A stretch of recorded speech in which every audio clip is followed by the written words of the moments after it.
তুমি কি জানো আল্লাহর ৩টি নাম নিয়মিত পাঠ করিলে শরীরের সমস্ত রোগ দূর হয়ে যাবে? কি কি সেই নাম আমাকে বলো।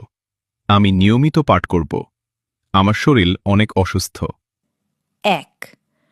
প্রথমে চোখে হাত রেখে ইয়া নুরু ২১ বার পাঠ করবে। তাহলে দেখবে তোমার চোখের সব সমস্যা আল্লাহর রহমতে দূর হয়ে যাবে। ২. মাথায় হাত দিয়ে ইয়া আলিমু ১১ বার পাঠ করবে।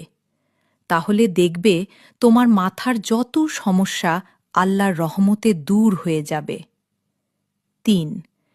পেটের উপর হাত রেখে ইয়া বাতিনু ২১ বার পাঠ করবে।